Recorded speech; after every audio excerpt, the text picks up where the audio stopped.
Muy buenos días a todos.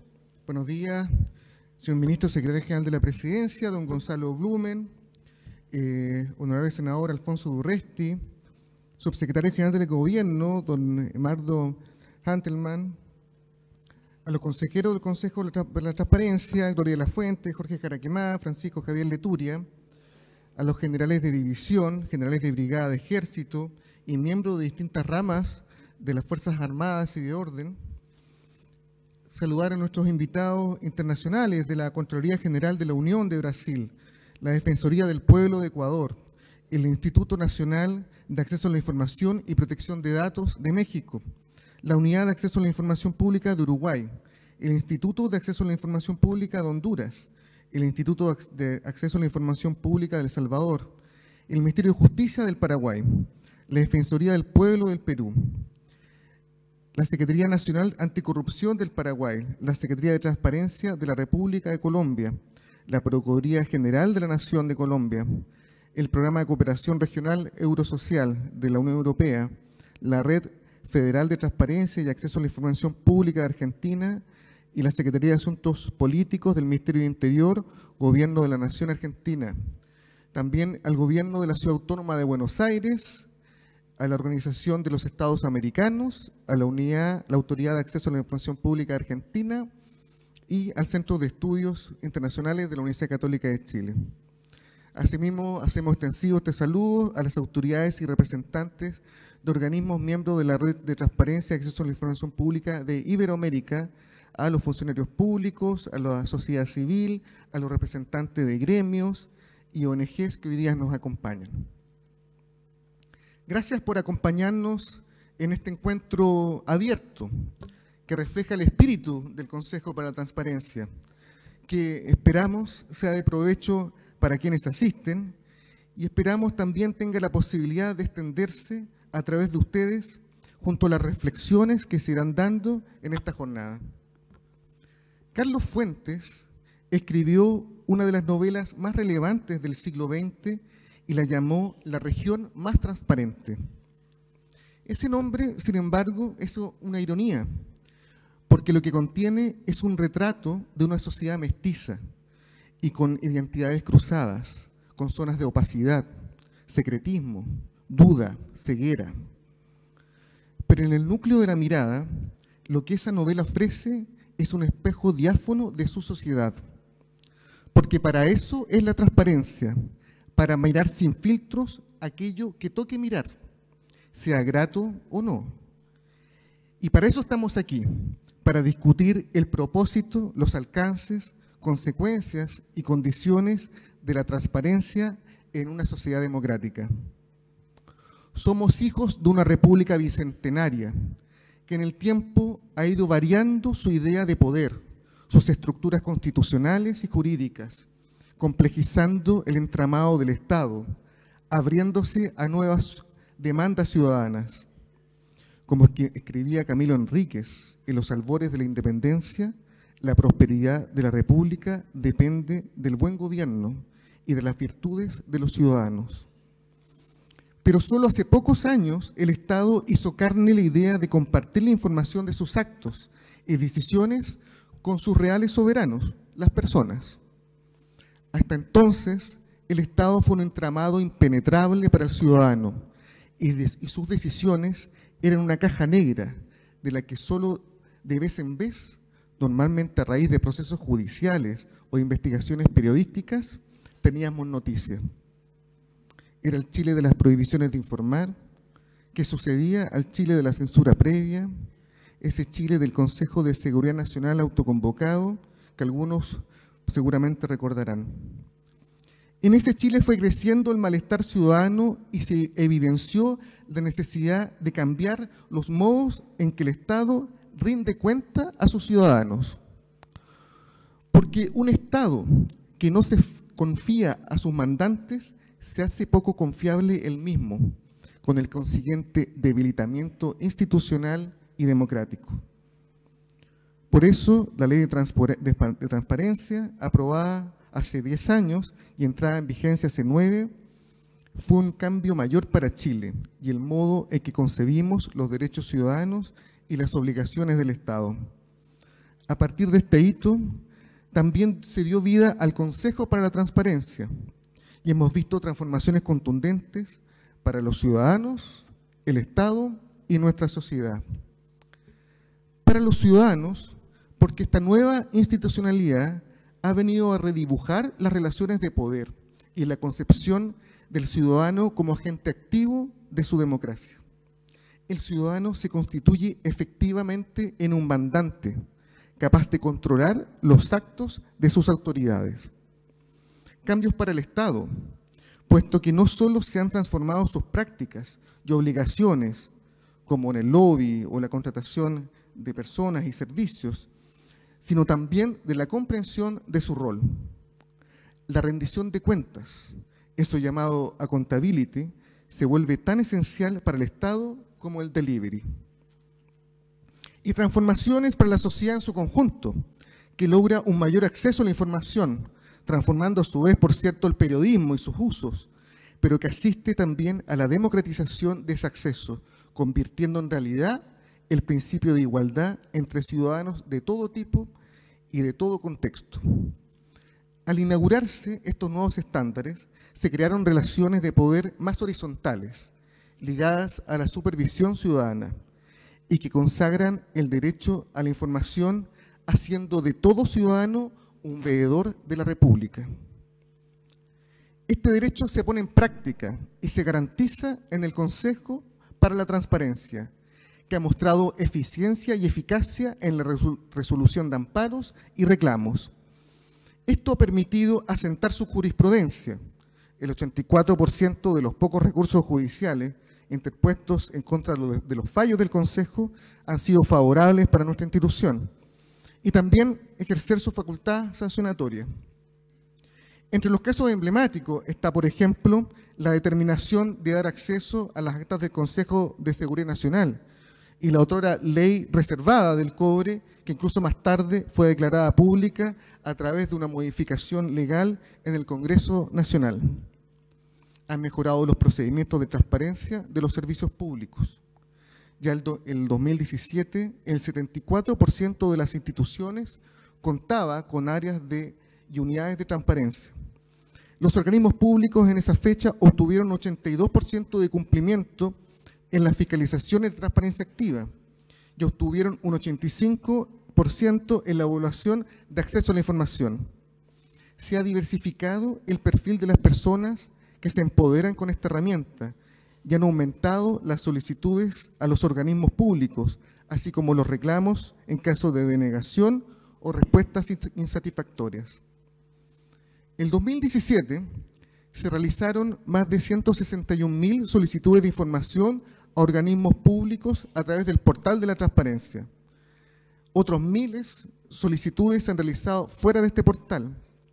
Al Consejo se han ingresado más de 23.000 casos en estos 10 años y solo en 2017 se ingresaron 4.600, lo que significa un aumento de 5.4% respecto del 2016. En síntesis, asistimos a la democratización efectiva de la información, tanto en diversidad como en el número de personas que buscan informarse. Pero junto con celebrar estos avances, tenemos razón para preocuparnos. Porque a pesar de los pasos que hemos dado, la ciudadanía no ha revertido su desconfianza en el Estado y sus instituciones. Es decir, el sistema no ha logrado mover la aguja, porque la transparencia crece, pero el malestar ciudadano no decrece. Déjenme ponerlo en cifras concretas para que tengamos una idea clara de la magnitud de aquello que queremos decir cuando hablamos de desconfianza. Los datos del Estudio Nacional de Transparencia, realizado por nuestro Consejo en 2017, muestran los siguientes resultados. Un 86% de los encuestados señala no se puede confiar en la mayoría de las personas. Solo un 23% tiene confianza en el sector público. Solo un 25% tiene confianza en el sector privado. Un 61% desconfía de la información que entregan los organismos públicos. Y finalmente, en la cifra que más nos debe remecer, un 78% considera que los organismos públicos son muy corruptos. Así, hoy enfrentamos la que probablemente es una de las crisis más graves de confianza en los últimos 30 años en el país. Sabemos que lo que hemos hecho como país ya no basta. Urge profundizar este camino. Queda un largo trecho, pero ya lo iniciamos, y en él este Consejo tiene un papel relevante. Quiero decir que el Consejo para la Transparencia no será un mero espectador ante la crisis que afecta a diversas instituciones. Esta ya no es una declaración de intenciones, es una determinación que estamos demostrando en los hechos. El caso de la Ley Reservada del Cobre es una de esas muestras, pero hay otras también que reflejan esta disposición para custodiar los derechos ciudadanos y controlar los actos del poder, controlar que los actos del poder no sean arbitrarios o secretos. Hemos sabido más de 60 casos de corrupción o irregularidades a través de la Ley de Transparencia. Entre ellas, el caso de funcionarios del gobierno regionales que a pesar de sus altos sueldos pagan un arriendo que no supera 60.000 pesos porque reciben beneficio de casa fiscal, o el pago de horas excesivas, extras, a funcionarios de distintas municipalidades más allá del tope legal en días feriados, mientras hacían uso de licencias o permisos, o concejales que han realizado viajes para capacitaciones a diferentes destinos que no reportarían beneficios para la gestión municipal, o médicos que no cumplían el horario de trabajo en hospitales públicos y que en varios casos usaban ese tiempo trabajando en el sistema privado, o funcionarios de gendarmería que recibieron alzas de sueldo pocos meses antes de pedir su jubilación en la institución, lo que le permitía mejorar su pensión. Todo ello ha implicado la visibilización de los actos del poder público. Además, el acceso a la información ha sido clave para acceder a otros derechos sociales. Pienso en la organización ciudadana que solicitó al Estado el plan de cierre de un vertedero no autorizado y de la empresa encargada de la basura, que en primera instancia no fueron entregados, por lo que reclamaron ante el Consejo para la Transparencia. Y luego, con esa información, entablaron acciones legales que finalizaron en el cierre de ese vertedero. Es decir, estamos ante una herramienta de información, pero también de acción. Muchos de los casos que hemos mencionado, al conocerse, provocan justa indignación ciudadana, pero son verdades que necesitan salir a la luz para cambiar las lógicas que hasta ahora han permitido usos inadecuados de los actos del Estado y para tomar decisiones más acertadas. En la película que estos días está en cartelera en los cines de Santiago, sobre Winston Churchill, La hora más oscura, hay una historia al respecto que sirve de parábola. Bueno, no se preocupen, no voy a hacer ningún spoiler de la película. Dicen que ante la posibilidad de ser invadidos por los nazis, surge la disyuntiva de negociar con Hitler o resistir hasta el final. Churchill se resistía a negociar por todos los medios, pero perdía apoyo en el Parlamento y era objeto de fuertes presiones para negociar. Abrumado y paralizado, Churchill recibió el consejo, la visita del rey Jorge VI y un consejo en su casa. El rey Jorge VI le dijo: pregúntele al pueblo inglés qué piensa sobre esta situación, pero primero dígale la verdad. Dígale a la gente que estamos a punto de ser invadidos y escuchen lo que tienen que decir. Churchill, después de eso, se subió por primera vez en su vida al metro de Londres y conversó con la gente. Les habló con la verdad. El resto es historia que ya está escrita. Más allá de los registros históricos de este diálogo, el relato ilustra que la información, la verdad, no puede ser trivial. Es una misión mayor de la República que puede guiar los destinos de un país. Una misión a la que adscribimos como Consejo para la Transparencia, pero que pertenece a toda la sociedad. De la mano de la ciudadanía es que podemos abrir ese camino, creciendo en incidencia, una incidencia que debe ser especialmente responsable. El acceso a la información pública debe siempre cuidar los bienes jurídicos establecidos en la Constitución. Esto no puede transformarse en un Wikileaks, y en eso el Consejo para la Transparencia debe ser una institución garante de la República. Conscientes de ello, durante el último año hemos trabajado para que el Consejo sea reconocido como una institución que levanta la voz cuando el país lo necesita. Es decir, frente a retrocesos normativos, a inconsistencias legislativas, a prácticas secretistas y evidentes hechos de corrupción, o señalando espacios en que el acceso a la información debe seguir avanzando, como en el mundo de la sociedad civil y del sector privado. Sabemos que hay tareas que deben ser abordadas para hacer de la transparencia y la probidad una realidad cotidiana ante nuestros compatriotas. ¿Cuáles son estas tareas que, a mi juicio, debemos proponer para hacer de la transparencia un componente cotidiano de la democracia? Hoy quiero mencionar 4. Primero, lograr que la transparencia y los mecanismos que resguardan el derecho a la información sean conocidos por más compatriotas. Porque a pesar de la creciente incidencia de ley de transparencia, solo 3 de cada 10 chilenos señalan conocerla. Solo 2 de cada 10 han escuchado hablar del Consejo para la Transparencia. Solo 2 de cada 10 conocen la sección de transparencia activa de las páginas web de los organismos públicos. Y apenas un 2% identifica al Consejo como el organismo encargado de acoger los reclamos si las instituciones no entregan la información. Es decir, hay un espacio importante de acción que nos corresponde a todos. Segundo, es primordial trabajar en eliminar las barreras y dificultades que enfrenta un ciudadano para ejercer su derecho de información y trabajar por poner a su disposición información pertinente, oportuna, comprensible, en un lenguaje claro y simple. Tercero, se hace necesario impulsar reformas que aseguren la extensión y profundización del sistema. La ley que hace 10 años implicó avances significativos, hoy se instala como el piso mínimo que los ciudadanos exigen del Estado.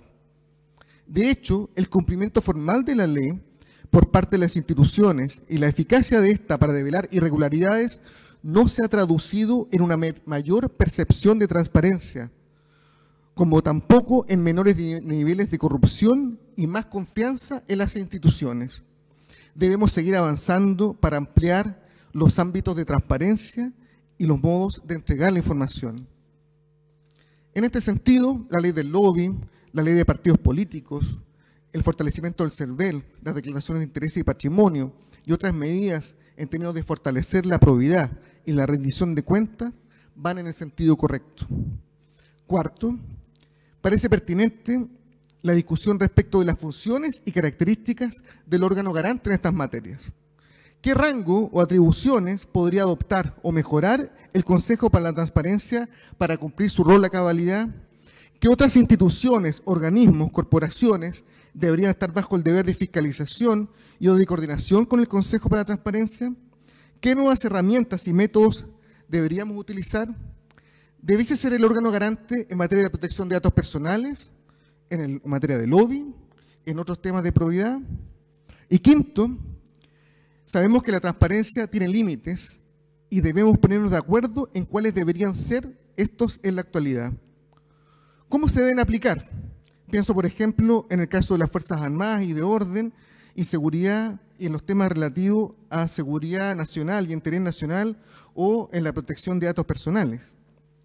Amigas y amigos, el desafío tras 10 años de ley de transparencia es doble. En primer lugar, seguir construyendo lineamientos para responder a las necesidades de acceso a la información y a los estándares de transparencia esperados por los ciudadanos para los años que vienen, limitando al mínimo los espacios para la discrecionalidad y evitando las prácticas clientelares. Solo la instalación de una cultura de la transparencia puede recomponer la confianza en lo público, prevenir la corrupción y mejorar la evaluación ciudadana de las autoridades y de su democracia. El Consejo para la Transparencia debe liderar el proceso de instalación de esta cultura, pero no podemos estar solos en ello.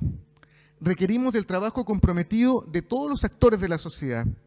Por eso, al celebrar los 10 años de ley de transparencia, hemos convocado a un proceso de reflexión de alcance nacional a todos los actores sociales, políticos, económicos y culturales, para recoger sus visiones, juicios, demandas e inquietudes sobre la transparencia.